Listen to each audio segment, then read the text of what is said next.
Ya, selamat malam Bapak Ibu, mahasiswa program studi Magister Manajemen Ya, Universitas Pelita Bangsa. Assalamualaikum warahmatullahi wabarakatuh. Waalaikumsalam. Waalaikumsalam. Waalaikumsalam warahmatullahi wabarakatuh. Waalaikumsalam. Waalaikumsalam warahmatullahi wabarakatuh.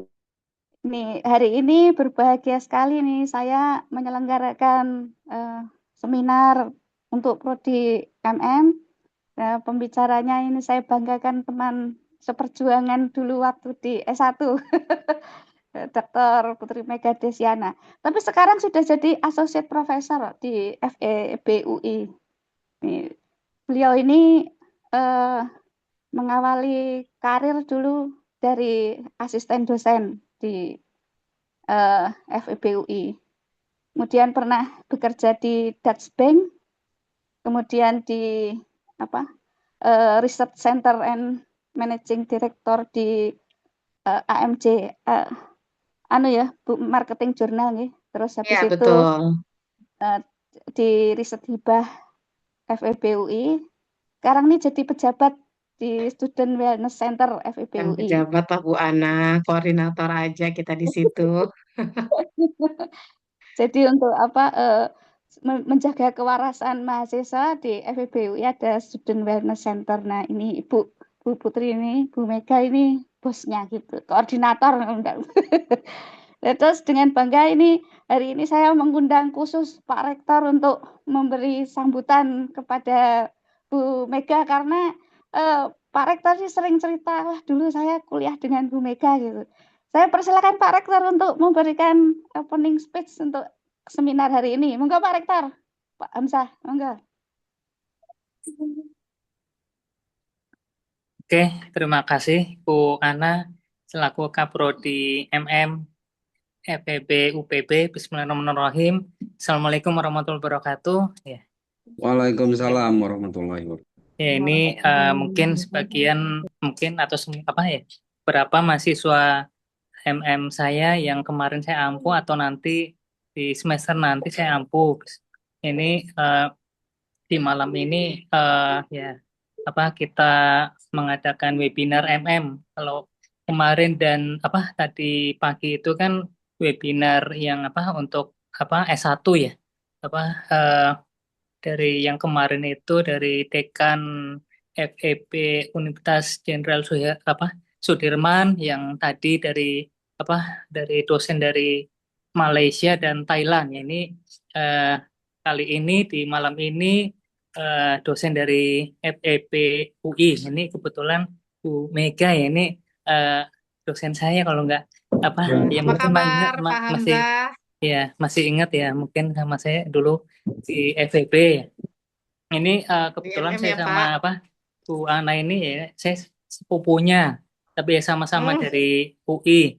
Kalau Bu Ana kan S1-nya UI, saya juga S1, S2-nya UI, tapi S3-nya di apa di di luar lah, apa mencoba mencari ilmu di luar ini negeri. Nah, tapi ya yang penting kan ilmunya. Ya ini di webinar malam ini ya kita coba mempelajari yang nanti mungkin disampaikan oleh eh, Bu Mega ya, ini tentang konflik dan hal-hal lain yang berkaitan dengan ini.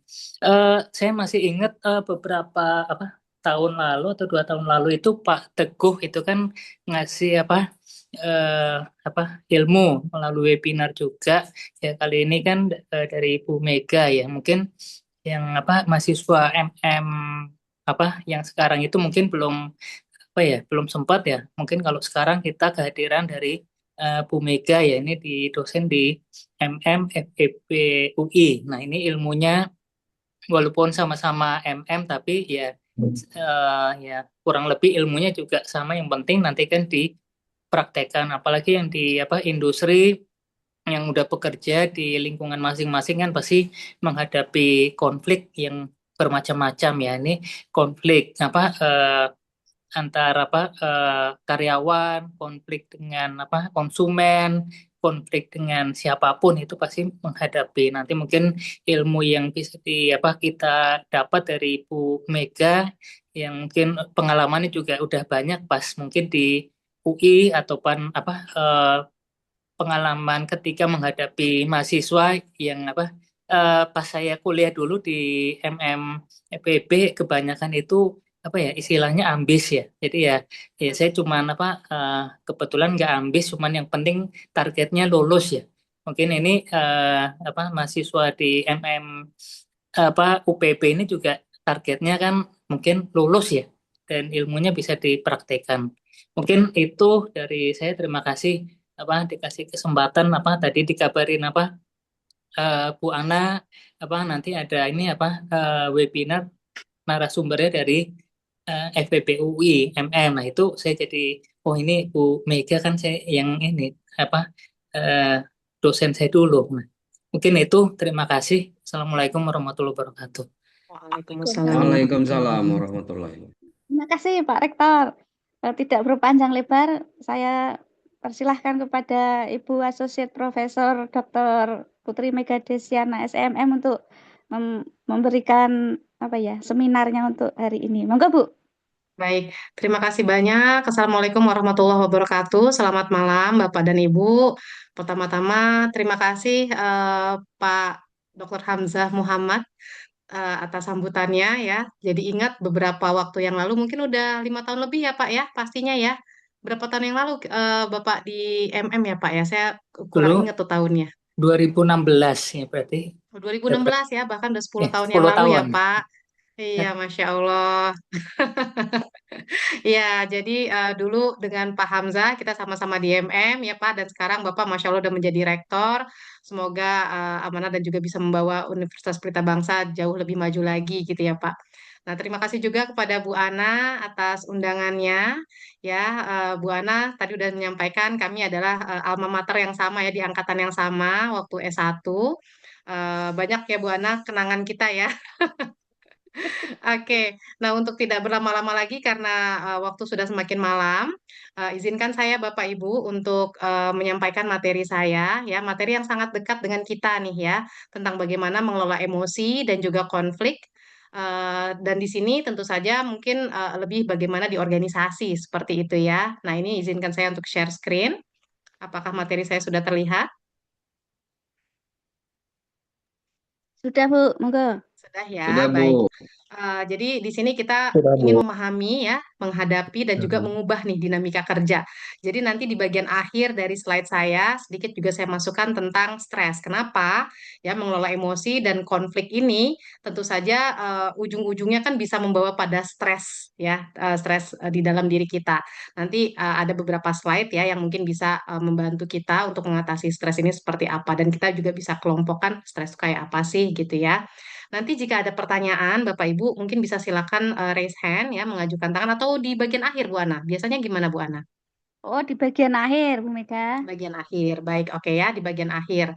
Oke, semoga materinya nggak membuat ngantuk ya Bapak Ibu ya. Mungkin ada yang waktunya nih udah malam banget gitu ya, jam segini ya. Jadi silakan eh, yang di depan komputer bisa sambil menyeruput kopi ya, atau mungkin makan snack ya, atau belum makan malam boleh aja silakan ya disambi. Oke, yang pertama adalah, sebentar ya, ini slide-nya nggak mau pindah, sorry. Nah, kenapa sih ya konflik dan emosi ini penting untuk dibahas, gitu kan ya? Nah, jadi yang pertama, kita harus tahu bahwa organisasi ya itu adalah sistem sosial, bukan hanya struktur formal. Struktur formal itu apa maksudnya? Misalnya ya di situ ada mungkin ada SOP-nya ya, atau mungkin juga ada bagaimana penilaian kinerja dan lain-lain. Tapi kan nggak hanya itu. Organisasi itu banyak erat kaitannya dengan adanya interaksi sosial di dalamnya. Karena kita juga tahu bahwa yang namanya organisasi itu dia itu biasanya terdiri dari lebih dari satu orang yang dinamakan dengan organisasi itu kan ya. Jadi karena harus lebih dari satu orang, maka di situ ada interaksi. Ya, jadi di sini dapat dilihat bahwa konflik tidak dapat dihindari dalam lingkungan kerja karena dia itu berbasis interaksi antara orang satu dengan orang yang lain. Gitu. Nah, sehingga di sini yang bisa kita lihat adalah emosi itu ya, kenapa kita harus belajar tentang emosi dan konflik? Karena emosi itu akan mempengaruhi cara orang berpikir, berperilaku, dan mengambil keputusan.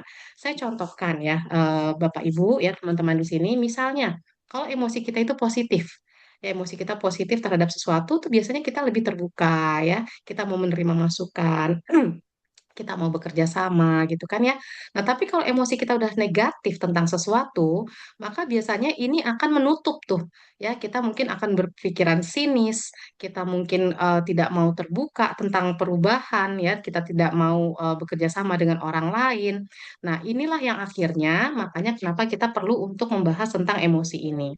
Nah, kemudian di kampus ya, konflik-konflik itu sering tersembunyi ya, tapi sebenarnya itu harus dikelola. Karena apa? Yang namanya konflik itu kalau misalnya tidak kita selesaikan ya, atau mungkin di sini kita bisa bilang konflik yang terkait dengan relasi dan lain-lain ini, itu justru dampaknya juga bisa jangka panjang seperti itu. Jadi oleh karena itu, kenapa emosi dan konflik penting untuk kita bahas untuk supaya kita bisa mengenalinya, supaya kita bisa mengatasinya dan kemudian kita bisa menyelesaikannya seperti itu. Ya, jadi tadi udah saya sampaikan emosi negatif misalnya nih, ini bisa membuat orang jadi menarik diri ya, misalnya Bapak Ibu yang kecewa ya atau kesel gitu ya tentang sesuatu. Kok saya dianggap remeh sih ya? Nah, akhirnya apa yang dilakukan? Udah nggak mau memberikan pendapat akhirnya menarik diri dan akhirnya malah tidak memberikan kinerja yang maksimal. Oke, nah kemudian kita lanjutkan ke slide berikutnya. Ini ada miskonsepsi yang kadang-kadang terjadi ya.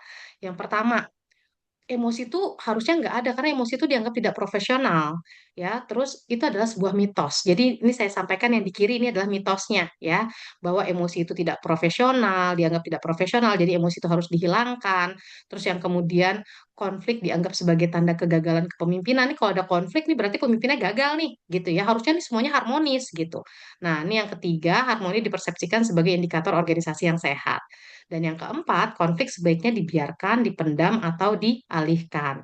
Nah, terus kemudian em, yang sebenarnya yang menjadi faktanya adalah kalau tadi dianggap tidak profesional yang namanya emosi itu, sebenarnya emosi itu adalah reaksi manusiawi, ya Bapak Ibu ya, yang dapat mempengaruhi cara berpikir dan pengambilan keputusan, kayak yang tadi kita sampaikan. Ya, emosi positif ya, orang yang punya emosi positif itu biasanya dia akan terbuka, ya, dia mau bekerja sama, sedangkan kalau negatif dia bisa menarik diri dan yang lain-lain tadi. Terus yang kedua, konflik dianggap sebagai tanda kegagalan kepemimpinan. Enggak, ya. Konflik itu memang nanti ada jenis-jenisnya. Tapi kita harus tahu bahwa konflik itu sebenarnya tidak dapat dihindari. Konflik itu akan ada. Ya, kalau misalnya kita bilang enggak, kita bisa kok hindari konflik. Tanpa konflik justru itu tidak ada yang namanya inovasi gitu loh Bapak Ibu. Ya kenapa? Karena semua orang iya, oke gitu kan. Akhirnya nggak ada perbedaan pendapat yang akhirnya menumbuhkan rasa inovasi tadi. Nah, sehingga sebenarnya dalam organisasi yang dinamis, konflik ini tidak dapat dihindari. Ya, kegagalan itu sebenarnya adalah saat konfliknya tidak dikelola dengan baik gitu ya. Jadi masalahnya itu ketika konflik tidak dikelola dengan baik, baru itu kita bisa bilang ada kegagalan di sana. Tapi kalau masalahnya ada konflik, nggak apa-apa. Konflik itu ada yang baik, ya ada yang justru akan membuat pada kinerja lebih tinggi gitu. Terus tadi ya, harmoni dipersepsikan sebagai indikator organisasi yang sehat. Nah, hati-hati ya, harmoni itu bisa jadi semu gitu loh. Ya kalau emang benar-benar harmoninya itu karena enggak Bu, emang ini kita semuanya semua ngerasa sama ya satu visi, satu tujuan gitu ya. Nah, tapi kadang-kadang ya kayak yang tadi saya bilang itu akhirnya malah tidak muncul inovasi dan kadang-kadang harmoni harmoni ini malah semu. Organisasi yang sehat justru berani mengelola perbedaan secara dewasa gitu. Jadi perbedaan tuh boleh ya. Perbedaan inilah yang dianggap konflik gitu kan ya. Ada perbedaan nih berarti ada konflik nih gitu. Nah, tapi sebenarnya perbedaan yang bisa dikelola dengan baik ya dengan secara dewasa itu akan menumbuhkan kinerja yang lebih sehat. Dan yang terakhir ya, konflik itu sebaiknya dibiarkan aja lah ya, atau enggak dipendem, jangan dikeluarin gitu kan. Nah, justru memendam konflik membuatnya menjadi disfungsional dan merusak kepercayaan. Ini secara umum. Ya, walaupun nanti saat kita melihat ada bagaimana kita mengatasi konflik, memang salah satunya ada avoiding. Ya, nanti akan kita bahas di slide berikutnya.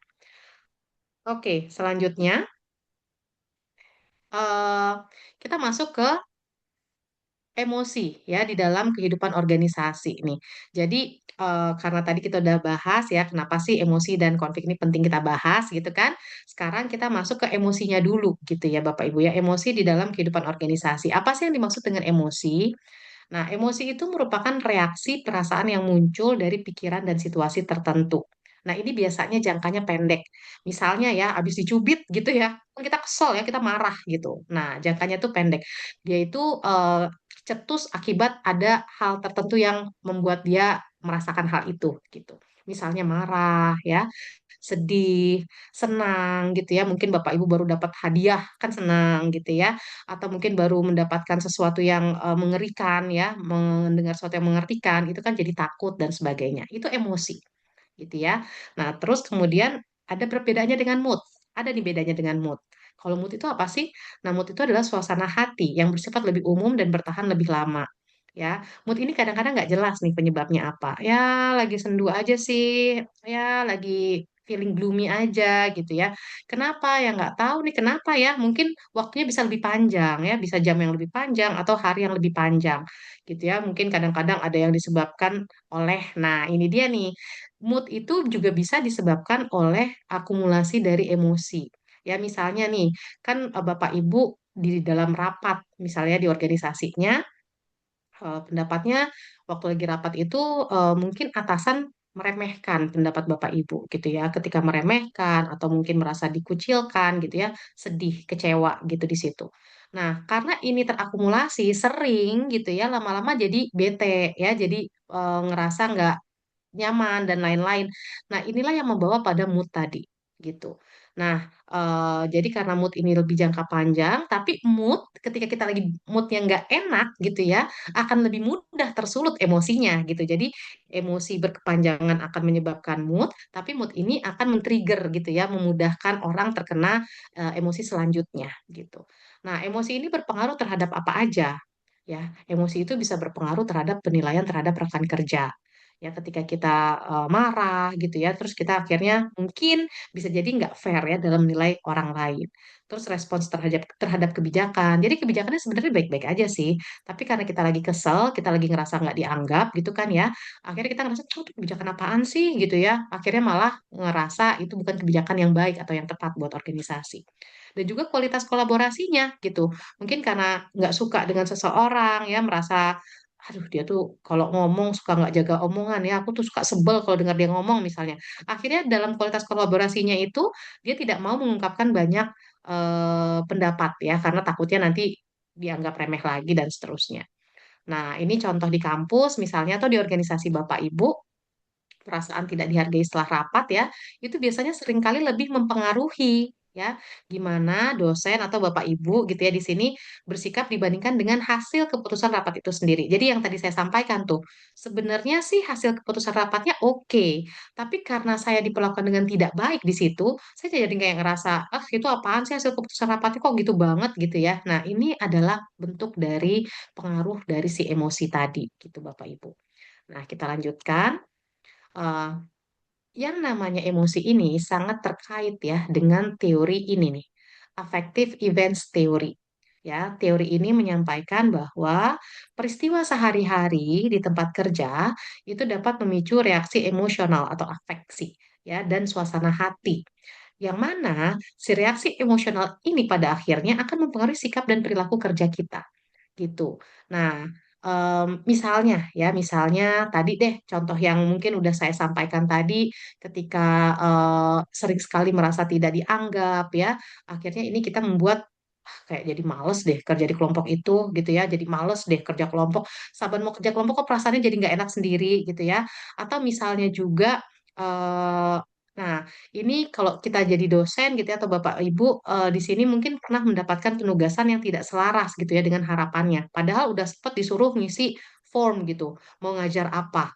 Terus tahu-tahu yang dapat bukan ngajar itu, yang ngajar itu malah orang lain. Akhirnya kan jadi kayak ngerasa, tuh kan pendapat saya nggak dihargai nih gitu ya, ah ngapain juga saya ngajar itu maksimal, nggak usah deh pakai mempelajari materinya dulu, mempersiapkan dengan maksimal, nggak usah ah, gitu ya. Nah pada akhirnya ini akan berpengaruh terhadap sikap dan perilaku kerja kita kan gitu. Nah peristiwa kecil ya yang menumpuk menumpuk menumpuk personal ke diri kita gitu ya, ini sering lebih berdampak daripada kejadian besar di dalam organisasi gitu. Tuh ya, ada contoh-contohnya, mungkin di organisasi Bapak Ibu juga, komentar singkat pimpinan saat rapat gitu ya, kita udah ngasih masukan, nggak bisa kasih masukan yang bagusan apa Pak? Misalnya gitu ya. Nah ini kan kayak kita merasa dilecehkan, merasa dibikin malu di depan forum dan lain-lainnya. Atau mungkin email kebijakan tanpa penjelasan, atau nih WA ya, ih ini orang kok baca doang sih, nggak dibales lagi gitu. Nah ini adalah hal-hal yang kalau terjadinya cukup sering gitu ya, akhirnya lama-lama itu akan mempengaruhi sikap dan perilaku kerja kita gitu ya. Nah, terus kemudian pembagian beban mengajar yang terasa tidak adil nih buat dosen relate banget kan ya, gitu ya. Kok kayaknya untuk di ada prodi-prodi favorit kan yang mungkin em, apa ya, remunerasi lebih baik gitu ya. Kok aku nggak desain di sana? Kok yang desain di sana yang itu terus? Nah, ini itu juga akan bisa memicu ketidakharmonisan tadi ya, atau reaksi emosional yang akan berpengaruh pada sikap dan perilaku kerjanya. Oke, kemudian em, jadi ya Bapak Ibu, di sini kita perlu sekali ya untuk bisa tahu bagaimana kita bisa mengendalikan emosi dengan baik. Nah, ini kita bisa lihat dari emotional intelligence ya yang dimiliki oleh seseorang. Apa sih itu emotional intelligence? Ya, emotional intelligence adalah kemampuan mengenali dan mengelola emosi. Gitu. Jadi kalau misalnya tadi kita udah tahu nih ada mungkin kejadian-kejadian seperti apa, nah ini adalah peran dari emotional intelligence itu sangat berdampak ya untuk bagaimana kita merespon. Ada 5 nih Bapak Ibu komponen dari emotional intelligence ya. Yang pertama adalah kesadaran diri, self awareness gitu ya. Jadi kita tuh memahami bagaimana emosi kita dan kenapa nih kita terpicu karena itu. Gimana kalau saya tanya nih Bapak Ibu di sini, apakah punya emotional awareness apa namanya kesadaran diri ya? Kesadaran diri yang tinggi gitu, mungkin Bapak Ibu bilang, iya dong, punya dong gitu ya. Tapi coba deh, pernah nggak sih Bapak Ibu ketemu dengan orang yang kayak, enggak, aku tuh nggak marah, aku tuh nggak kesel kok gitu, tapi nadanya udah ngegas. Nah itu artinya dia sebenarnya nggak punya kesadaran diri yang baik ya, karena dia tidak tahu bahwa dirinya sedang emosi, atau mungkin kadang-kadang enggak, aku nggak marah kok gitu, tapi terus kenapa ya gue harus marah? Itu juga dia mungkin tidak memahami gitu apa yang membuat dirinya itu menjadi tersulut emosinya. Nah, orang yang punya self awareness yang tinggi ini itu akan sangat piawai ya dalam mengelola emosinya nanti gitu. Jadi memahami dulu emosinya, iya, saya lagi marah. Bukan berarti kita tuh nggak boleh marah ya Bapak Ibu ya, tapi nanti kita akan lihat di bagian berikutnya bagaimana kita mengelola reaksi emosional itu. Jadi kalau misalnya kita dibohongin orang gitu ya, enggak, aku nggak marah, aku biasa aja, ya itu juga agak aneh sih. Ya kita dibohongin orang, kita dikhianati, ya sangat wajar dong ya kita memiliki emosi di situ. Nah, tapi yang berikutnya yaitu pengendalian diri itu menjadi poin berikutnya ya, komponen berikutnya yang harus kita kuasai, yaitu mengelola reaksi emosional. Oke, saya marah gitu ya. Saya marah terus gimana? Apakah harus dengan nada yang sangat tinggi, ngegebrak-gebrak meja gitu ya, ngeluarin semua kebun binatang kan enggak ya. Tapi kita bisa menyampaikan dengan intonasi yang lebih tegas ya. Jadi kita sampaikan, oke, saya nggak suka seperti ini. Ya, terus kita sampaikan tuh apa yang mau kita jelaskan gitu ya, atau apa yang kita rasakan. Tapi di sini adalah yang penting pengendalian dirinya. Bagaimana kita mengendalikan diri supaya ya emosi yang memang kita udah sadari saya lagi kesel, saya lagi marah. Itu bagaimana kita deliverynya itu bisa dipahami dengan baik oleh diri kita. Ya, terus yang ketiga motivasi. Motivasi ini mengarahkan emosi ke tujuan. Jadi Bapak Ibu kalau kita ngomongin motivasi ya, ini bukan memotivasi orang lain ya yang di dalam emotional intelligence ini, tapi bagaimana kita misalnya nih kondisi udah tidak baik baik aja gitu, kondisi nggak sesuai dengan harapan kita. Nah, gimana caranya kita tetap bisa memotivasi diri gitu ya? Misalnya tetap terlibat meski prosesnya itu melelahkan. Ya, aduh, udah capek banget nih. Tapi kita emang udah harus nyelesain ini gitu. Jadi tetap memotivasi diri untuk bisa menyelesaikan tugas tersebut. Terus kemudian misalnya lagi tidak mudah menyerah gitu ya karena adanya konflik. Dan yang penting juga adalah mengarahkan kekecewaan ini menjadi perbaikan pada akhirnya. Tadi saya nyontohin misalnya, kok saya akhirnya dapetnya mata kuliah kayak gini, ah udah malas deh, saya nggak mau mempersiapkan diri. Nah, ini kalau kita punya emotional intelligence yang baik, kita lihat nih, oke, saya kesel. Saya nggak suka nih, kenapa ya kok udah disuruh ngisi kayak gini, ternyata ujung-ujungnya ngajar materi yang saya nggak suka. Kita bisa sampaikan. Ini kemarin kita diminta untuk mengisi form, kenapa pada akhirnya seperti ini. Tapi karena penugasan udah terjadi, ya udah. Kita akan lihat mungkin ini akan baik ke depannya buat kita, jadi kita tetap mempersiapkan diri dan mungkin ke depannya itu akan akan membawa pada penguasaan materi baru buat kita gitu ya. Jadi artinya ketika kita udah di posisi yang ternyata ini nggak berjalan sesuai rencana kita, kita tetap bisa memotivasi diri kita untuk mencapai tujuan tadi gitu. Yaitu misalnya mengajar dengan baik kepada mahasiswa, menyampaikan materi dengan baik kepada mahasiswa seperti itu. Nah, kemudian yang keempat ini kita udah ngomongin orang lain. Jadi tiga yang pertama itu adalah tentang diri kita. Ya, emotional intelligence yang tiga pertama itu adalah tentang diri kita. Bagaimana kita aware ya terhadap emosi kita, pemicunya apa. Terus yang kedua, bagaimana kita mengelola reaksi emosional tadi. Dan kemudian bagaimana kita memotivasi, mengarahkan emosi kepada tujuan. Nah, yang dua lagi ini adalah tentang orang lain. Ya, yang pertama adalah empati. Bagaimana kita memahami perspektif emosional orang lain. Oh iya ya, kalau misalnya dalam posisi dia, pasti dia nggak nyaman seperti itu. Ya, apa yang harus kita lakukan? Ya, jadi misalnya kita seakan-akan berada di dalam posisinya dia, gitu ya. Apa yang kalau misalnya dalam posisi dia itu, kemudian sebaiknya apa yang kita lakukan buat dia, gitu ya. Jadi di sini kita memahami perspektif perspektif emosional orang lain, nggak cuma melulu tentang diri kita. Ya aku kan kecewa, gitu ya. Tapi mungkin kita lihat emosional apa perspektif dari orang lain itu, mungkin dia udah capek banget ya ngerjain assignment ini. Dia udah berusaha banget membuat assignment yang baik, tapi ternyata memang assignmentnya nggak bisa sesempurna yang diharapkan. Akhirnya ya mau nggak mau mata kuliah itu harus ada yang ngajar, dan jadinya saya lah yang ngajar mata kuliah itu misalnya gitu. Ya jadi kita berempati ya terhadap orang lain. Dan yang terakhir, keterampilan sosial ini membangun hubungan kerja yang efektif nih, Bapak Ibu ya. Jadi tentu saja bagaimana kita mendorong orang lain untuk berkolaborasi ya bersama kita, menciptakan suasana yang menyenangkan dan lain-lain. Oke, nah kemudian setelah tadi kita emotional intelligence itu menentukan bagaimana kita mengelola diri dan juga relasi ya dengan orang lain, maka pertanyaan berikutnya adalah masuk ke sini nih, ya bagaimana kemampuan dari emotional intelligence tadi, kemampuan ini mempengaruhi kita ya untuk menghadapi konflik di dalam organisasi. Nah, yang harus kita pahami adalah konflik itu jarang ya muncul secara tiba-tiba. Nanti kan kita akan lihat nih jenis-jenis konflik ya. Tapi biasanya ini memang terkait dengan adanya emosi duluan nih di depannya ya. Mungkin ada perasaan-perasaan kurang nyaman ya. Ada yang tadi itu ya mungkin sedikit menyinggung orang lain atau banyak menyinggung orang lain ya yang pada akhirnya akan terciptalah konflik. Nah, kemudian biasanya ya yang namanya konflik ini diawali dari emosi yang tadi tidak dikelola dengan baik gitu, sehingga orang lain merasa tersinggung ya, terjadi pergesekan dan lain-lain. Nah, yang perlu juga kita jadikan catatan adalah konflik yang tampak teknis, ternyata itu sering berakar pada relasi. Misalnya nih, ya kalau di kampus tuh ya mau bikin perubahan kurikulum gitu. Perubahan kurikulum mungkin akan ada mata kuliah yang dikurangi, mata kuliah yang ditambah gitu ya. Itu kan adalah hal yang wajar. Nah, tapi hal yang teknis ini kemudian biasanya tuh sering berakar pada relasi seperti apa? Aduh, kenapa mata kuliah itu sih? Itu kan mata kuliah yang penting banget padahal karena mungkin itu adalah ekspertisnya dia ya. Nah, sehingga di sini ujung-ujungnya itu pada relasi juga nih kaitannya. Ya, perdebatan kurikulum seringkali mencerminkan persoalan pengaruh gitu ya. Kalau misalnya ini dihilangin kan pengaruh saya jadi berkurang. Saya kelihatan tidak memiliki pengaruh di sini atau pengakuan ya dan juga lainnya. Oke, nah kemudian selanjutnya konflik ya, kita masuk ke dalam konflik. Bagaimana nih konflik di dalam organisasi? Ya, jadi konflik di dalam organisasi, konflik itu apa sih? Konflik adalah proses yang terjadi ketika suatu pihak merasa pihak lain itu mempengaruhi atau mengancam hal yang dianggap penting. Ya, sumbernya itu banyak. Ya, source of conflict itu banyak. Bisa jadi karena perbedaan kepentingan. Ya, jelas banget nih perbedaan kepentingan. Kalau misalnya yang satu pengennya efisiensi gitu ya, sedangkan yang satu lagi pengen supaya prodinya ini bisa mencakup kurikulum yang lebih luas gitu. Nah, ini kan jadi nggak nyambung ya, yang satu pengen efisiensi tapi yang satu lebih skopnya lebih luas. Sehingga perbedaan kepentingan ini akan menimbulkan konflik.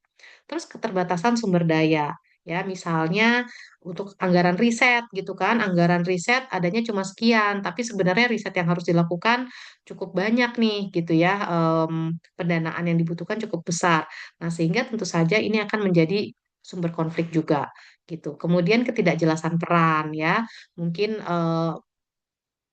job apa namanya ya role-nya ya job desk-nya role-nya itu tidak disampaikan dengan clear ya sehingga orang jadi kebingungan ini sebenarnya peran siapa sih ya untuk mengatasi ini nih sebenarnya peran siapa kok dilempar ke saya misalnya atau enggak justru yang terjadi adalah untuk misalnya menyelesaikan suatu permasalahan gitu ya saling lempar-lemparan Lah harusnya kan itu bagiannya prodi. Bukan, itu bukan bagian prodi, harusnya bagian kemahasiswaan misalnya ya, dan seterusnya. Nah, ketidakjelasan peran ini pada akhirnya juga akan menimbulkan konflik.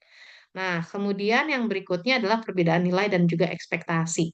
Ya, tentu saja ketika orang punya ekspektasi yang tinggi, ternyata pihak counterpartnya tidak bisa memberikan setinggi yang diharapkan, akan timbul kekecewaan, ya. Terus kemudian terjadilah konflik dalam hal tersebut gitu. Nah, oleh karena itu kita coba bagi ya, Bapak Ibu ya, kita bagi nih jenis-jenis konflik. Jenis-jenis konflik itu yang pertama ada konflik tugas. Ya, kalau konflik tugas ini simpelnya adalah task konflik gitu ya bahasa Inggrisnya, perbedaan pandangan mengenai substansi ya dari pekerjaan. Jadi substansi pekerjaan ini misalnya kalau tadi udah kita contohkan ya, eh, misalnya kita mau membuat desain kurikulum gitu ya. Nah, kurikulumnya ini mau berbasis apa gitu ya, terus standarnya standar kualitasnya kayak gimana. Itu adalah part of konflik tugas tadi gitu. Jadi apa pertanyaannya nih ya, misalnya apa yang substansi yang harus dilakukan. Nah, sedangkan yang kedua ini adalah konflik relasi. Mungkin kalau misalnya mau di versus gitu ya, misalnya yang benar-benar berbeda tuh konflik tugas, konflik relasi, dan konflik proses. Konflik tugas dan konflik proses ini kalau proses di sini itu lebih ke perbedaan cara kerjanya gitu Bapak Ibu. Jadi misalnya kalau tadi ya terkait dengan kurikulum ya, kita pengen tahu standar kualitasnya seperti apa. Nah, tapi kalau udah masuk ke dalam perbedaan cara kerja, misalnya siapa yang akan menjadi ketua tim akreditasinya, misalnya ya. Terus siapa aja yang terdiri dari anggotanya, gimana cara kerjanya, bagaimana, siapa, ini udah masuk ke dalam proses konflik. Tapi kalau apanya, ya dasarnya gitu ya, dasar argumennya ini adanya di konflik tugas. Nah, konflik relasi ini diakibatkan adanya ketegangan personal dan emosional.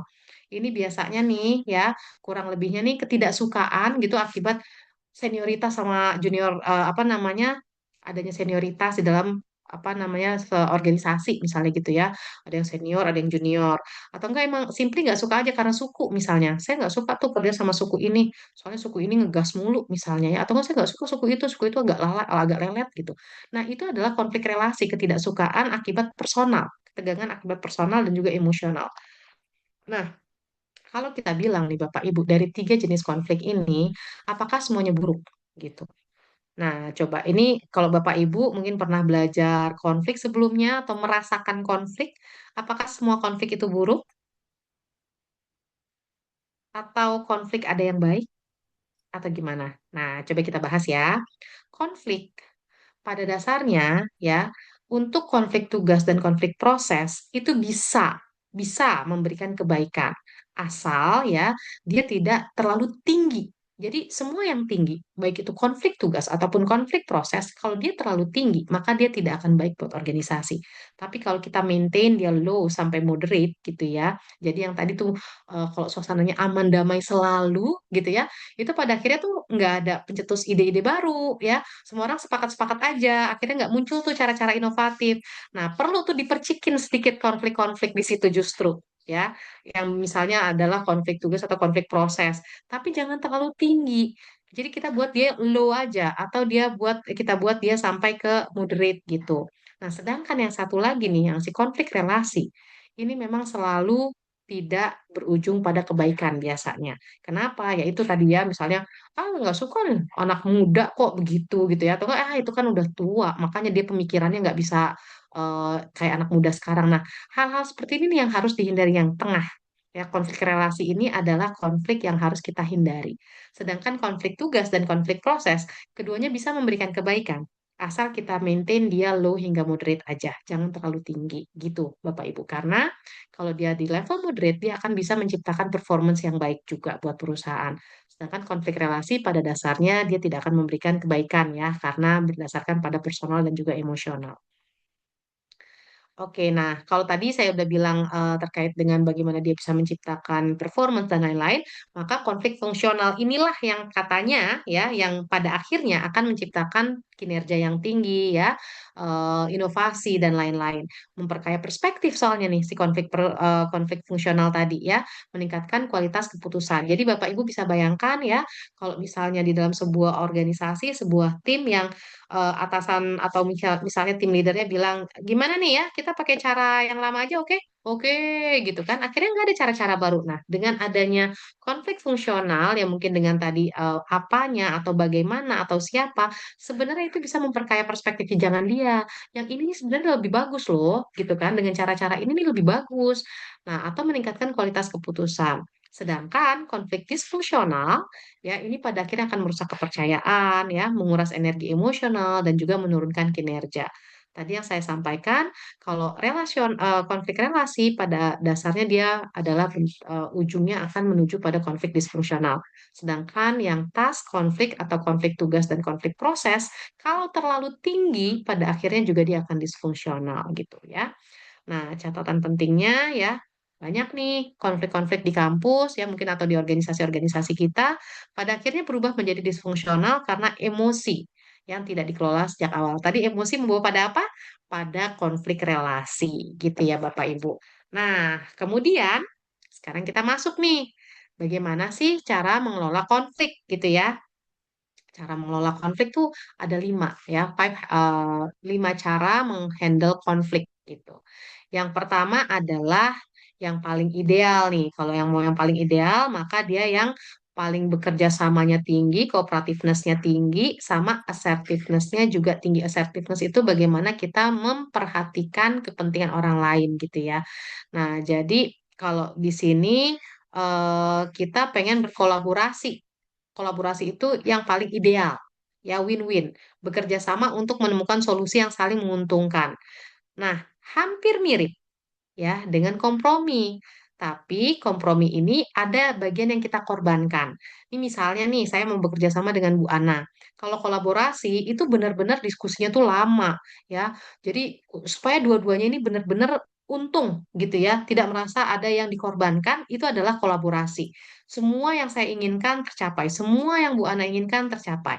Nah, sedangkan pada dasarnya ya, ketika kita di organisasi waktu terbatas ya sumber daya lainnya juga terbatas apa namanya mungkin juga udah ada tekanan cepat harus dilakukan maka kompromi bisa menjadi jalan tengah ya masih mencari jalan tengah dengan masing-masing pihak mengorbankan sebagian keinginannya sebagian ada yang win artinya saya nih ada yang win tapi ada juga punya saya yang harus saya korbankan begitu juga dengan Bu Ana gitu ya Bu Ana ada yang dikorbankan tapi ada juga yang kemudian difasilitasi. Jadi sama-sama mencari jalan tengah di sini. Nah, kemudian ada kompetisi.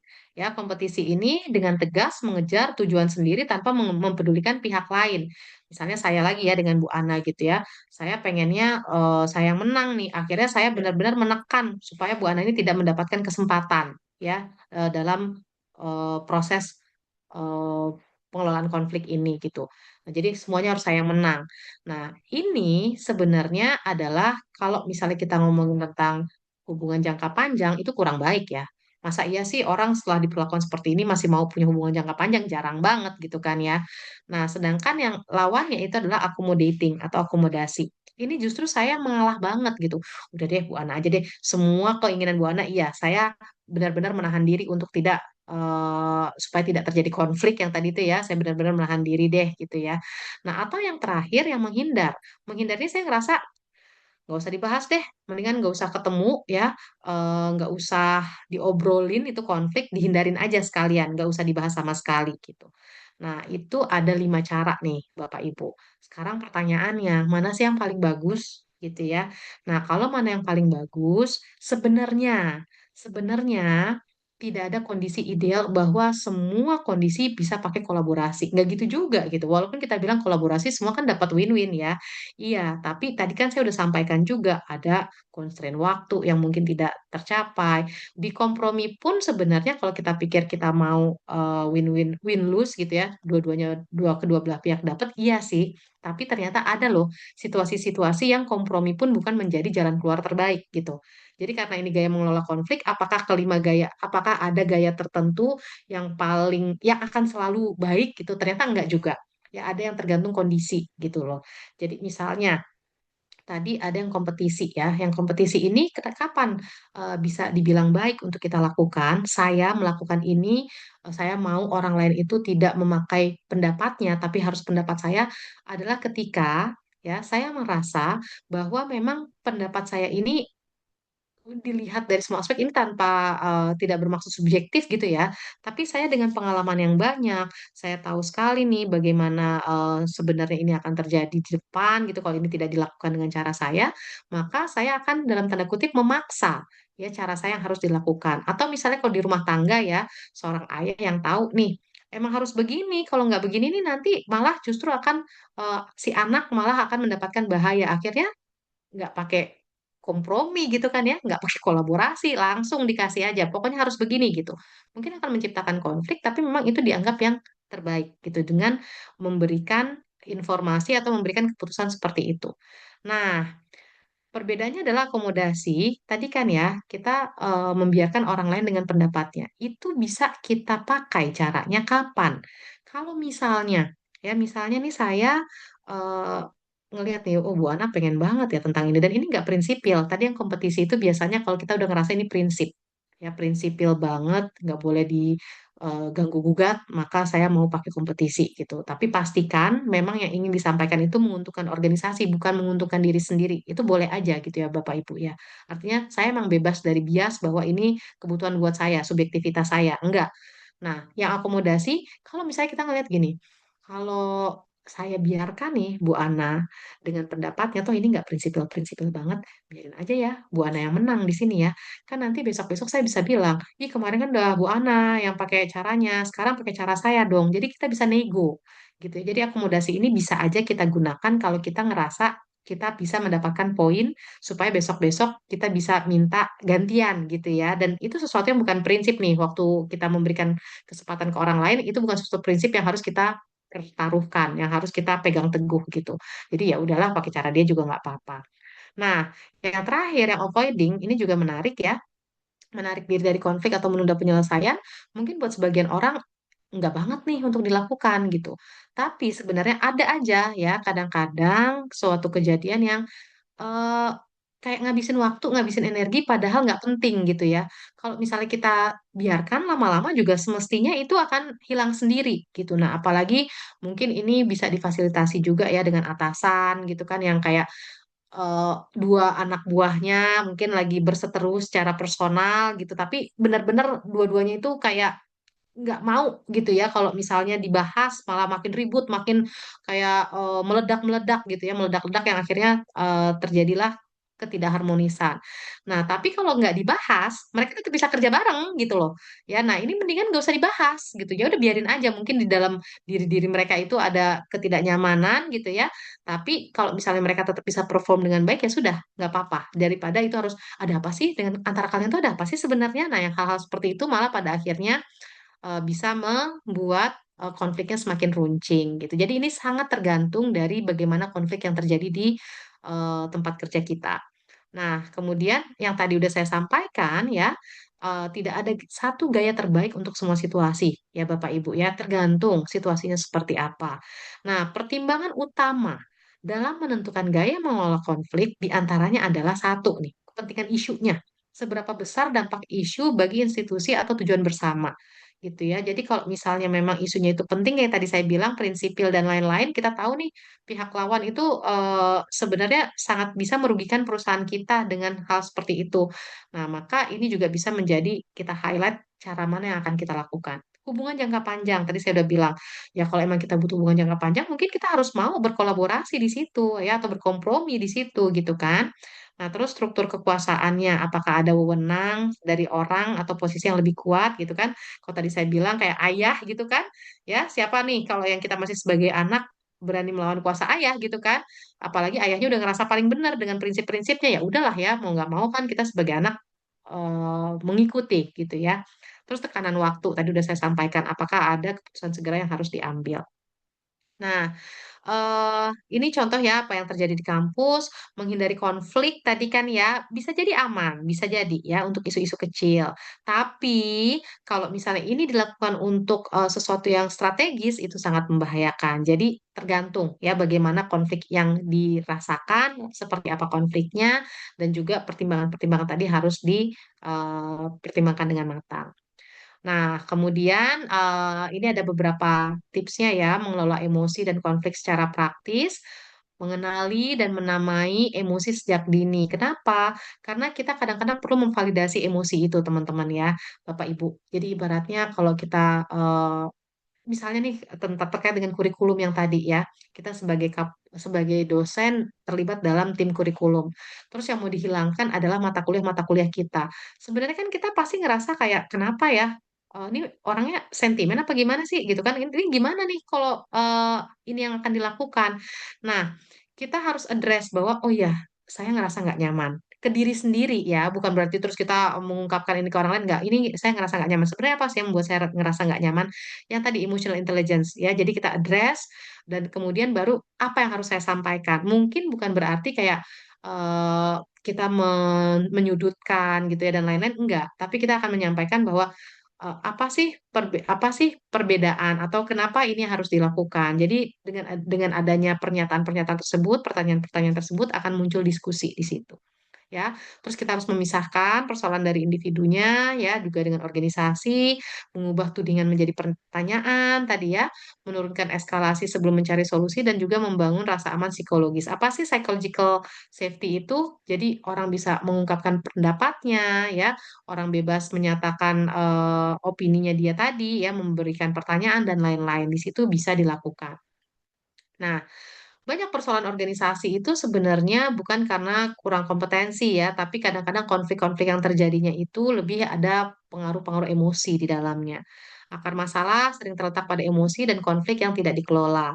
Dan kemudian pada akhirnya kita bisa lihat bahwa organisasi yang matang ya atau tim yang matang itu bukan tim atau organisasi yang meniadakan konflik, tapi dia yang bisa mengelola konfliknya ya, bukan yang tidak memiliki emosi, tapi yang bagaimana dia juga bisa mengelola emosinya tadi ya, dan mengelola keduanya secara dewasa dan juga sistemik. Oke, nah ini sekarang saya mau masuk ke bagian yang kalau sampai emosi tidak dikelola dengan baik ya, pada akhirnya mungkin kita akan perceive stres ya, atau emosi dan juga konflik tadi kita akan merasakan stres gitu ya. Nah, apa sih itu stres? Stres ini merupakan suatu reaksi yang muncul pada individu ya saat dia mengalami peluang ya atau ancaman atau mungkin di sini ada tekanan ya dan juga perubahan dari apa yang terjadi itu hasilnya itu dianggap penting ya tapi nggak ada kepastian untuk hal tersebut nih contohnya nih buat bapak ibu yang lagi kuliah gitu ya masuk dosennya killer banget tapi bapak ibu tahu nih ujung nilainya itu A gitu ya ya mungkin akan menjadi stres daily-nya tapi ujungnya pas ujian pasti nggak stres kenapa ya kita tahu lah kalau dosen ini pasti nilainya A jadinya nggak stres pas ujian mungkin di kelas menghadapi dosen itu di kelas stres gitu ya tapi saat ujian kan nggak stres nah jadi stres ini ada dua hal penting di dalamnya ya. Dia mengalami peluang tekanan, perubahan yang hasilnya dianggap penting, tapi tidak ada kepastian terhadap hal tersebut. Nah, tipe dari stres ini ada dua. Ya, jadi kalau Bapak Ibu perceive stres, stres itu kita bagi dua. Ada yang namanya challenge stressor, ada yang namanya hindrance stressor. Nah, challenge stressor itu apa? Challenge stressor ini adalah stres yang diasosiasikan dengan tekanan menyelesaikan tugas atau pekerjaan dalam batasan waktu. Misalnya, ya, deadline besok, gitu ya, atau deadline-nya 2 hari lagi, padahal masih banyak banget materinya. Ya, mungkin itu Bapak Ibu bisa jadi deg-degan, panik, dan lain-lain ya. Nah, tapi stres yang ini bisa berhubungan positif dengan kinerja ya, dengan motivasi, dengan kepuasan kerja dan komitmen organisasi. Tahu kan ya, ada yang adrenalin junkie gitu ya. Jadi makin adrenalinnya terpacu, makin dia ngerasa punya kemampuan ya untuk bisa menyelesaikan dengan cepat. Nah, tapi hati-hati ya, challenge stressor ini punya lawan yaitu hindrance stressor. Stres yang menghalangi seseorang mencapai tujuannya ya. Terus di sini berhubungan negatif dengan kinerja, motivasi, kepuasan kerja dan juga komitmen organisasi. Jadi misalnya nih Bapak Ibu tadi ya deg-degan, terus atau mungkin panik. Nah, saking paniknya terus nggak bisa mikir jadinya tidur. Nah, ini udah masuk ke hindrance stressor gitu ya. Tapi kalau tadi deg-degan, terus akhirnya malah terpacu untuk mencari bahan lebih banyak, malah lebih cepat bikin PPT gitu ya. Nah, itu kalian bisa masuk di dalam challenge stressor. Ya, nah hati-hati bahwa hindrance stressor ini jauh lebih berbahaya daripada si challenge stressor tentu saja, karena challenge stressor akan mendukung kita mencapai tujuan kita. Nah, kemudian faktor-faktor penyebab stres. Tadi kita udah bahas emosi dan konflik gitu kan ya. Nah, coba kita lihat deh, kita telaah lebih jauh gitu ya dari sisi faktor lingkungannya gitu. Ada faktor lingkungan, ada faktor organisasi, ada juga faktor pribadi. Nah, faktor lingkungan yang pertama nih, ada ketidakpastian ekonomi ya. Misalnya kayak sekarang nih ya, tiba-tiba mungkin harga eh, apa itu harga emas meroket ya, yang pada akhirnya mungkin nggak ada hubungannya sih. Maksudnya di sini adalah kayak misalnya eh, nilai tukar ya, terus kemudian lapangan pekerjaan yang semakin sulit, kemudian orang susah untuk mencari pekerjaan yang layak ya. Nah, ini merupakan bagian dari stres. Ketidakpastian politik, kayak misalnya nih sekarang geopolitik yang lagi memanas ini ya, Bapak Ibu, itu pasti juga akan menimbulkan stres ya. Saya nggak tahu buat Bapak Ibu di sini gitu, misalnya kayak, aduh, ini gimana kalau Perang Dunia Ketiga, aduh, ini gimana kalau jadinya si Iran dibom dan seterusnya, ya kan? Nah, ini juga merupakan faktor penyebab stres nih. Terus kemudian perubahan teknologi. Ini mah valid banget ya bahwa banyak sekali orang yang merasa stres karena pekerjaannya tergantikan oleh teknologi. Sehingga ngerasa, aduh, gimana ya kalau misalnya ntar saya dipecat, gimana kalau saya dirumahkan, dan seterusnya. Ini menjadi faktor penyebab stres. Kemudian yang kedua adalah faktor organisasi. Ya, faktor organisasi, tuntutan tugas gitu ya. Mungkin banyak banget nih tugas yang harus dikerjakan. Tugasnya nambah lagi, nambah lagi, nambah lagi gitu ya. Juga tuntutan peran tadi kan ya. Perannya nggak hanya di kampus nih ya. Saya yakin Bapak Ibu yang udah bekerja juga ada tuntutan peran di organisasi, tuntutan peran di rumah ya, mungkin yang udah berkeluarga ya, tuntutan peran dari pasangan, tuntutan peran dari anak dan seterusnya. Karena kita pasti multi role di sini semua ya. Dan juga tuntutan antar pribadi ya, mungkin teman kerja ya, di dalam organisasi ada teamworknya yang mereka juga mempunyai harapan yang tinggi ke kita. Nah, kemudian faktor pribadi. Nah, faktor pribadi ini diantaranya ada masalah keluarga ya, family issues ini menjadi salah satu penyebab stres ya, baik Bapak Ibu yang sedang bekerja gitu ya, atau mungkin mahasiswa nih. Ini kalau saya boleh sedikit curhat ya, mahasiswa saya itu yang semua berapa persen? 90% dari mahasiswa yang memiliki masalah di dalam akademiknya itu asalnya dari keluarga gitu ya. Mungkin tuntutan orang tua yang terlalu tinggi ya, atau mungkin dianggap nih kan ya, kita kadang-kadang ngerasa kita tujuannya adalah memberikan bantuan, tapi buat pihak yang seakan-akan kita pikir memberikan bantuan itu adalah tuntutan lain gitu ya. Nah, terus kemudian masalah ekonomi ya, tentu saja ada yang mungkin tidak beruntung, ada yang kena layoff, atau mungkin pekerjaannya juga tiba-tiba dialihfungsikan dan lain-lain ya. Nah, kepribadian ini juga menjadi peran. Ya, mungkin Bapak Ibu pernah tahu ada kepribadian yang namanya itu Big Five model, salah satunya adalah neuroticism. Ya, atau bagaimana seseorang ini memiliki kecemasan yang tinggi gitu. Nah, orang yang terlahir dengan kecemasan yang tinggi, maka kecenderungan dia untuk stres akan lebih tinggi juga gitu. Jadi ada orang yang mungkin yang sudah memiliki kecenderungan untuk stres ya dengan neuroticism tadi, kecemasan yang tinggi, maka kemungkinan besar dia akan mengalami stres itu lebih besar daripada orang yang tidak memiliki itu atau yang rendah ya skornya. Nah, kemudian eh, faktor individu pembeda tingkat stres juga berbeda-beda, Bapak Ibu. Jadi contohnya nih ya, ada orang yang baru saja dipecat. Nah, persepsi dia terhadap bagaimana dia kehilangan pekerjaan itu bisa berbeda-beda dalam akhirnya merasakan stres. Misalnya buat orang yang, ya tapi ini pasti didukung dengan faktor lainnya juga ya. Mungkin ada yang ngerasa kayak, oh saya udah nggak kerja di situ lagi, berarti ini saatnya saya untuk mengembangkan kemampuan saya untuk berwirausaha. Oh saya berarti punya opsi untuk bikin bisnis ini, bikin itu. Kalau misalnya kemarin saya menjadi karyawan, saya udah terlalu di comfort zone, akhirnya saya malah nggak berkembang. Ya itu ada punya persepsi seperti itu, akhirnya dia bisa maju. Tapi ada yang, aduh, dipecat gimana saya membiayai keluarga, akhirnya justru malah makin demotivasi, makin nggak bisa melakukan apa-apa. Nah ini akhirnya stresnya malah makin tinggi gitu kan ya. Jadi persepsi ini juga akan menentukan apakah seseorang akan mengalami stres lebih tinggi atau tidak. Terus pengalaman kerja, ya pengalaman kerja, maka orang yang memiliki experience lebih besar, lebih tinggi, lebih banyak, itu biasanya kecenderungan dia untuk mengalami stres lebih sedikit karena mungkin dia bisa refer ya, bisa mengacu pada pengalaman yang lampau. Oh, dulu gini bisa begini nih. Oh, ada opsi seperti ini dan seperti itu, gitu ya. Dan yang terakhir adalah dukungan sosial, baik itu dari teman, keluarga, ya. Itu sangat-sangat membantu orang untuk bisa mengurangi tingkat stresnya. Jadi salah satu yang bisa kita lakukan ya tentu saja kita memiliki dukungan sosial yang baik gitu ya Bapak Ibu ya supaya stres yang kita rasakan itu bisa dikurangi. Nah, konsekuensi dari stres. Kalau orang merasakan stres, apa aja sih yang bisa dia rasakan? Nah, ini mungkin Bapak Ibu bisa merefer ya terhadap apa yang terjadi pada dirinya gitu ya kalau lagi stres gitu ya. Saya juga secara fisiologis gitu ya, secara fisiologis mungkin dada apa ya jantung berdebar-debar gitu ya, keringat dingin. Terus apalagi ya misalnya yang Bapak Ibu suka rasakan kepala pusing gitu ya. Nah, terus kalau yang secara psikologis apalagi ya yang bisa kita tahu? Tadi yang secara fisiologis mungkin tekanan darah naik gitu ya. Nah, secara psikologis tuh kecemasan tinggi. Ya, kecemasan tinggi, tegang gitu ya. Terus kemudian mudah tersinggung mungkin. Sebentar-sebentar baru diomongin dikit, kok kayaknya gue gampang banget senggol bacok nih ya. Nah, ini jangan-jangan memang ada lagi stres.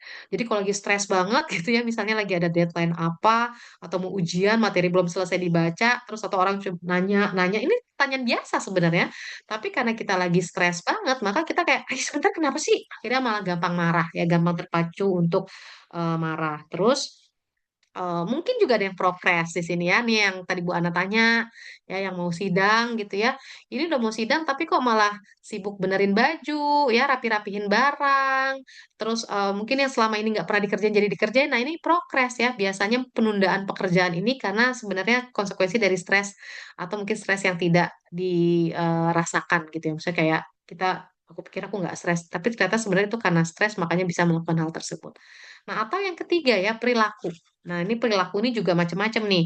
Kalau ada yang mungkin jadi makannya lebih banyak gitu ya, atau susah tidur gitu, atau tidur melulu gitu, atau mungkin jadi ngerokoknya lebih sering gitu ya buat Bapak Ibu yang biasa mengalihkan seperti itu. Nah, ini harus benar-benar diawasi gitu bahwa kalau udah mulai merasakan stres, maka harus bisa ya untuk bagaimana mengelola stres ini supaya tidak merusak diri kita gitu. Nah, bagaimana cara mengelolanya?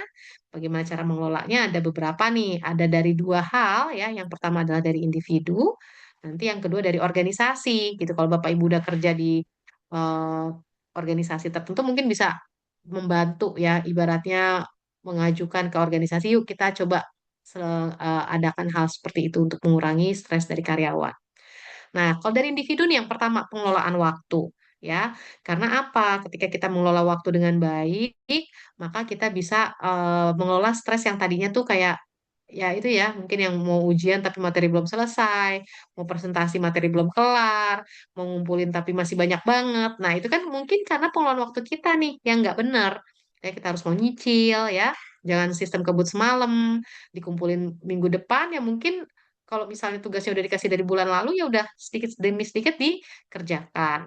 Terus olahraga fisik ini bisa membantu nih Bapak Ibu ya karena mengeluarkan hormon-hormon yang bisa mengurangi stres. Ya, jadi olahraga fisik mungkin kalau yang ada masalah dengan dengkul gitu ya karena udah usia kita ya. Jadi bisa jalan pagi, jalan sore gitu ya atau mungkin hal-hal lain lah yang bisa memberikan mengeluarkan dopamin tadi atau si hormon kebahagiaan. Terus pelatihan relaksasi ya, relaksasi mungkin dengan meditasi atau mungkin dengan melakukan hal-hal lain ya Bapak Ibu bisa pilih gitu ya. Ini juga bisa membantu untuk pengelolaan stres ya, yoga atau lainnya lah.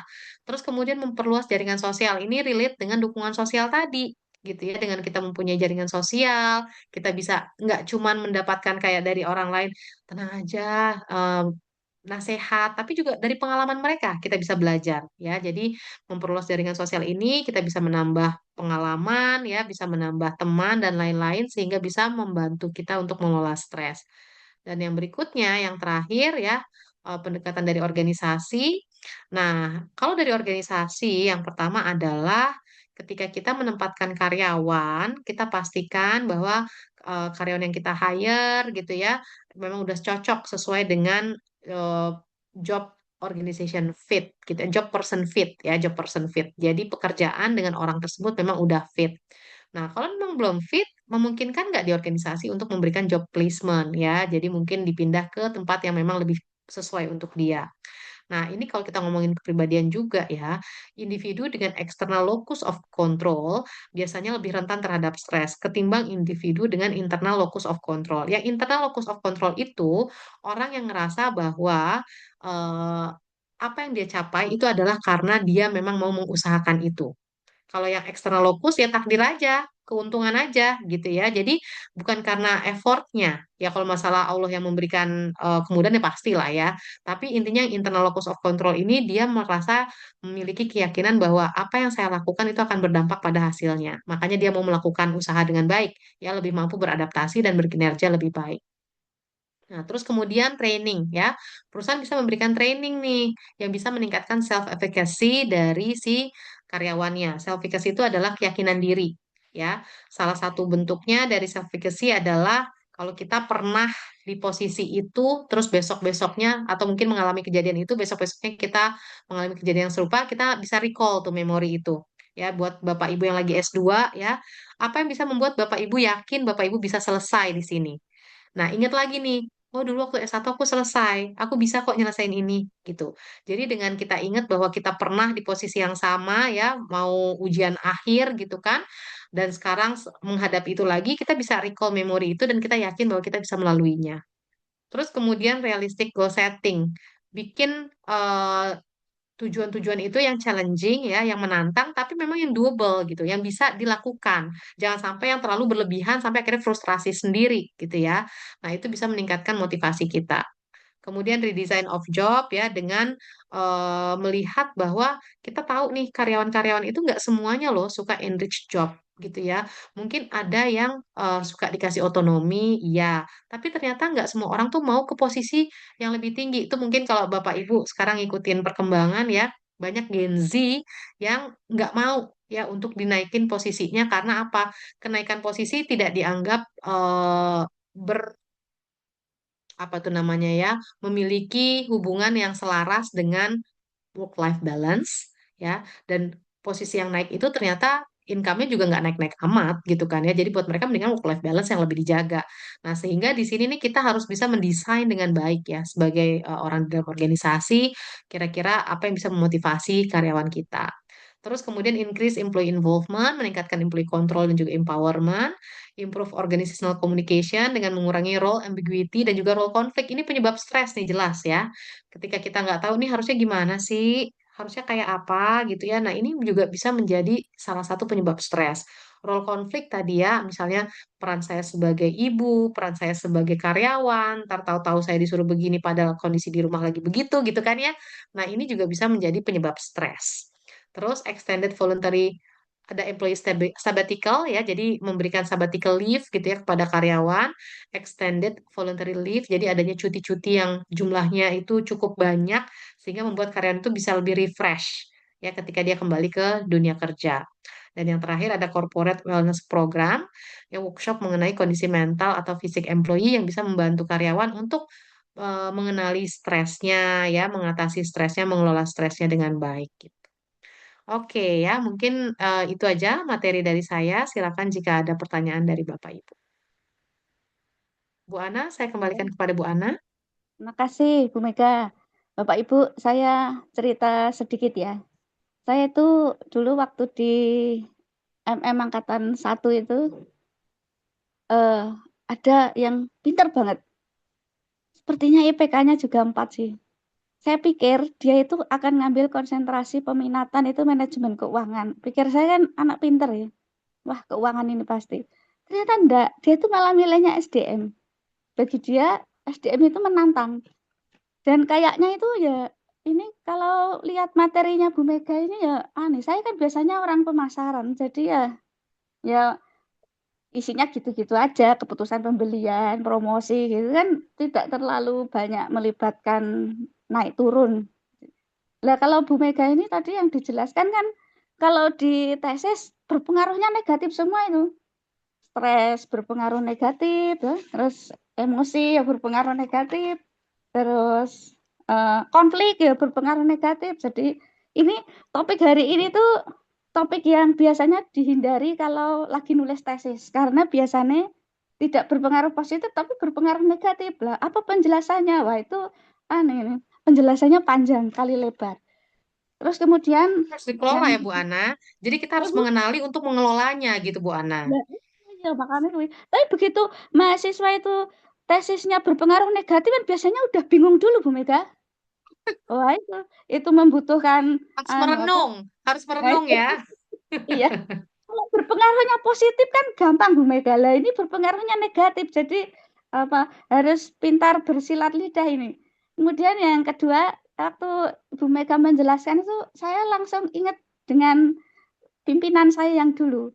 Beliau itu menerapkan leadership by konflik. Jadi kalau pengen mengetahui apa yang terjadi di kantor itu enggak pernah nanya satu-satu, tapi nyebar gosip gitu. Tapi nanti kan ada respon, ada yang respon positif, ada yang respon negatif, ada yang membela diri. Oh dari situ tidak perlu apa ya menjelaskan sudah membuka topengnya masing-masing.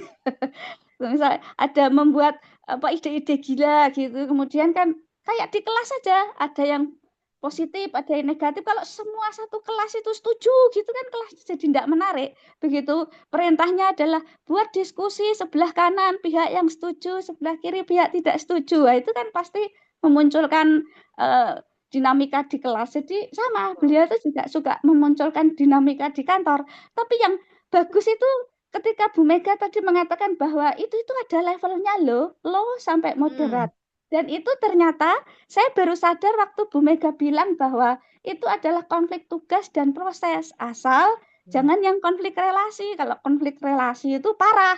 Jadi Ya. saya ingat beliau itu selalu kalau berhubungan dengan relasi itu semboyannya adalah kalau memuji orang di depan umum, tapi kalau memarahi di ruangan tertutup gitu. Jadi itu kan apa ya? Salah satu bentuk dari menghindari konflik relasi kayaknya kalau dilihat dari ininya kan tidak berhubungan dengan tugas, tidak berhubungan dengan proses. Kalau cuma tugas sama proses itu kayak itu Bu apa namanya? Kayak di kelas itu begitu rapatnya selesai sudah melempar sebuah konflik, kemudian terus rapatnya ditutup dengan tepuk tangan. Selamat kita hari ini sudah apa ya? Idea generation. Terus ayo makan-makan. Jadi apa ya setiap rapat itu pasti ada ada dinamika karena beliau itu ya salah satunya leadership by konflik itu. Saya tuh tidak bisa lupa dengan beliau itu karena pinter mengelola konflik. Jadi kayaknya kata kunci hari ini tuh mengelola konflik, emosi dan stres Bu Mega. Nah, ini Ya. kayak ya apa ada dua yang membekas bagi saya ini hari ini. Satu adalah SDM itu hebat loh bahwa kalau manajemen keuangan itu ya gitu-gitu aja. Coba debit kredit. Kalau manajemen apa Bu namanya? Eh manajemen produksi. Manajemen produksi Produksi. kan dengan mesin. Ya tidak ada konflik, tidak ada emosi, tidak ada stres paling ya. Yang susah itu mengelola SDM dan saya tuh benar-benar saya tuh tadinya bagi saya tuh SDM malah paling gitu-gitu aja. Paling ya apa Bu, kepemimpinan, motivasi gitu. Tapi begitu ada anak pinter banget tapi milih SDM itu saya sebenarnya agak heran. Tapi hari ini kok ya menarik juga ya Bu. Kadang saya apa namanya? Karena saya tidak SDM jadi ya bagi saya hari ini menarik Ya, karena kalau saya di pembuka kelas SDM tuh Bu Ana, biasanya bilang gini, perusahaan itu oh, A dan B, kalau dia punya modal yang sama, dia bisa beli teknologi yang sama kan ya. Kalau ngomongin tentang operasi, tentang ngomongin eh, keuangan. budget gitu ya dan lain-lain. Tapi yang membedakan apa sih? Yang membedakan adalah orang-orang di dalamnya kan ya. Jadi ibaratnya Iya. mungkin ada orang-orang yang di sini kreatif, inovatif, yang di situ orangnya pas-pasan aja gitu, tidak termotivasi dan lain-lain gitu. Pasti hasilnya akan berbeda gitu. Makanya kita perlu untuk mempelajari SDM. Gitu kan Bu Ana kira-kira ya? Cocok.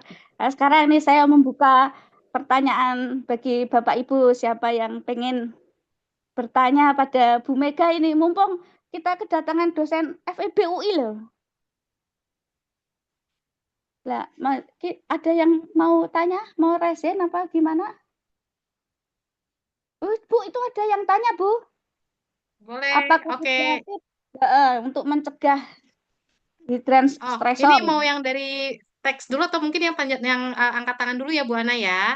Oke, Ya, emang mungkin saya persilakan untuk tadi ada yang udah nurunin tangan, mungkin yang kelihatan dulu Pak Gian Rijaldi, silakan.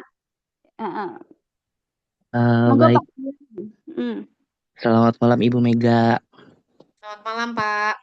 Salam kenal, saya Gian dari MM10. Begini Bu, misal ada atasan yang selalu kasih brief kita kurang jelas nih terhadap karyawannya. Tapi setelah karyawan coba confirm, malah itu bikin mumet gitu, belum nggak nemu titik terangnya. Alhasil kerjaannya si karyawan ini tuh selalu ada miss-nya. Karena hal itu tuh selalu terjadi berulang, akhirnya si karyawan tuh yang iya-iya aja.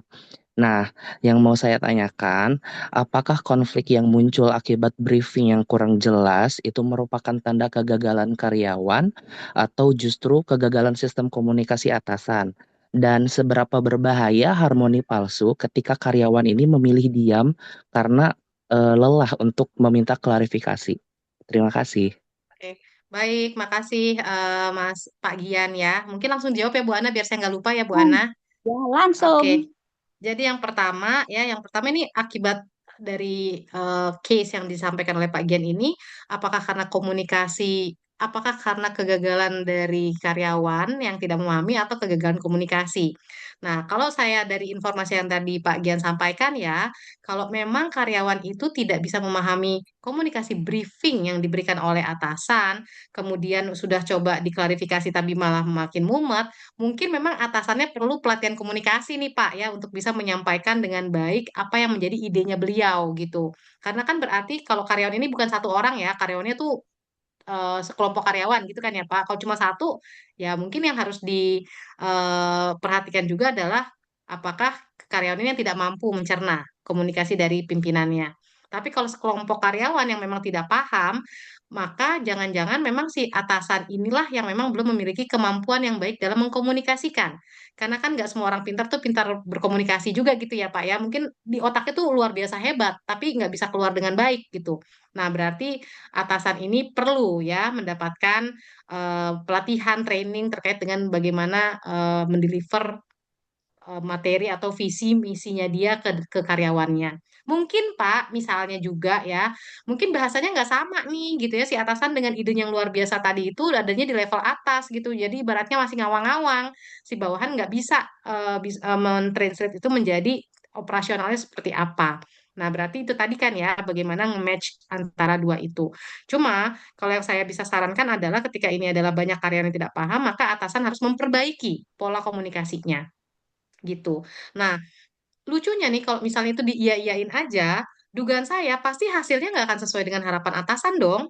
Ya nggak sih? Kalau misalnya udah sesuai Betul. berarti match dong. Nah, karena tidak Iya, sesuai, karena betul ya Pak ya. Jadi ujung-ujungnya jadi nggak betul. sesuai juga kan dengan harapan atasan. Iya, Nah, oleh karena itu si harmoni palsu ini pada akhirnya juga tidak akan membawa kebaikan gitu. Ibaratnya cuma di depan aja mengurangi konflik, tapi di belakang ketika ternyata hasilnya tidak sesuai, kan konflik lagi, Pak. Bahwa hasil tidak tercapai, mungkin beliau akan marah-marah dan lain-lain gitu nggak, Pak Gian? betul Bu, betul. Betul ya. Jadi kalau saran saya adalah eh, ini kedua belah pihak mungkin ada pihak yang bisa menengahi ya, yang memediasi ini. Misalnya mungkin bagian atau ada HRBP misalnya ya, HR business process atau mungkin sesimpel kayak orang SDM di dalam organisasi itu atau siapapun yang bisa memediasi bahwa menyampaikan nih ini kayaknya bahasa kalian belum nyambung nih. Ya, bahasa atasan dengan bahasa bawahan ini belum nyambung. Apakah atasan yang harus tone down gitu ya, memberikan instruksi yang lebih praktikal, atau mungkin bawahan yang memang harus bisa lebih memahami atasan, tapi kan agak sulit ya kalau misalnya bahasanya memang terlalu ngawang-ngawang. Jadi saran saya mungkin seperti itu, Pak. Ada pihak yang memediasi untuk bisa memfasilitasi dua belah pihak ini supaya lebih memahami ya apa yang harus dilakukan. Apakah atasan mungkin mendapatkan informasi, insight bahwa dengan kalimat-kalimat yang lebih membumi itu membuat karyawan lebih paham. Gitu, Pak Gian. Menjawab nggak ya? baik Ibu, terima kasih. Cukup, cukup. Oke, baik. Terima kasih Pak Gian. Pak Banyu, silakan Pak Banyu. Assalamualaikum warahmatullahi wabarakatuh. Waalaikumsalam warahmatullahi wabarakatuh. Salam semangat perubahan untuk kita lebih baik lagi. Terima kasih Ibu atas materi yang diberikan. Cukup menarik tentang masalah kecemasan, Bu, karena memang di perusahaan kami juga sedang rame-ramenya ini masalah mental health ya. Jadi cocok banget nih. Karena kan beberapa bulan ini perusahaan kami terus diserang ya masalah tentang mental health ini, terutama masalah kecemasan, Bu. Nah, tadi dibilang ada kecemasan berlebih, Bu. Nah, kami juga sekarang mengalami hal tersebut, misalnya kecemasan berlebihnya itu mengenai karir, atau secara sederhana itu pertemanan atau sosialisasi, Bu. Kadang-kadang kita cemas, ini apa yang kita omongin kawan kita tuh senang atau enggak, ya kan, Bu. Jadi tadi kata Ibu tuh, salah satu penyebab konflik itu adanya kecemasan berlebih. Padahal dia tuh baik-baik saja ke kita ya, Bu ya. Tapi kita cemasnya tuh terlalu. Nah, bagaimana sih Bu cara mengatasi biar kita tuh, kata Bu Ana tadi tuh, Bu Ana Imut tadi ya, bilangnya tuh apa ya, positif terus gitu ya, positif vibes aja gitu ya, nggak negatif. Tapi kan satu sisi itu Bu, kita kadang-kadang ngerasa negatif terus ya, kita apa dia tidak suka sama saya ya, atau ya Nah, padahal itu cemas aja kan Bu ya. Nah, maksudnya gimana sih Bu oke, iya. cara simpelnya tuh, bagaimana cara mengatasi cemas, karena kan Gen Z ini kayak saya tuh Bu, ya kan, generasi Bapak Z Gen tuh Z ya? Mas iya Banyu Gen Z. betul. Overthinking itu namanya Mas Banyu. Iya, nah itu cara mengatasinya itu seperti apa, Bu? Terus kalau misalnya sudah terjadi berlarut-larut, apakah akan terjadi hal yang lebih apa? Lebih parah lagi gitu, Hmm. Bu. Oke, Terima kasih. baik, makasih Mas Banyu untuk pertanyaannya ya, karena Gen Z jadi saya panggil Mas aja ya, masih Siap-siap. unyu-unyu juga ya. Nah, jadi Mas Banyu itu sebenarnya saya nggak bisa bilang banyak banget Gen Z yang seperti itu kan enggak ya, tapi memang banyak yang bilang gitu ya Gen Z ini mungkin juga karena udah banyak apa namanya ya eh, banyak terinfluence dengan media-media sosial gitu ya. Jadi kayak ngerasa insecure gitu dengan banyak hal. Salah satunya adalah dengan bagaimana orang memandang dia gitu. Nah, tadi kan dibilangin nih overthinking ini sebenarnya memang bisa jadi masalah buat semua orang sih gitu. Cuma bagaimana kita bisa membuat ini lebih rileks. Artinya gini, eh, apalagi orang introvert ya, mungkin Mas Banyu enggak nih, tapi orang introvert itu kadang-kadang lebih banyak berpikir kan dia ya. Jadi berpikir, "Oh, orang itu kayak nggak suka deh sama gue. Mungkin gini, gini, gini, gini gitu ya. Nah, itu yang memang harus dikurangin gitu, teman-teman ya, Bapak Ibu semua. Jadi gimana ceritanya kalau dalam bahasa kita tuh bahasa berpikir positif tentang orang lain bahwa orang lain tuh nggak selamanya memang hanya mikirin kita aja gitu. Jadi misalnya kan kita jadi kayak overthinking tuh orang ini pasti nggak suka deh sama gue. Tadi gue ngomong apa ya? Kok gue kayak ngomongnya salah deh. Nah, yang ini adalah kalimat-kalimat yang sebenarnya nggak perlu diperpanjang di kepala kita nih. Ya, karena itu pada akhirnya akan menambah kecemasan. Coba deh untuk lebih rileks ya. Untuk lebih kayak misalnya orang lain itu kan juga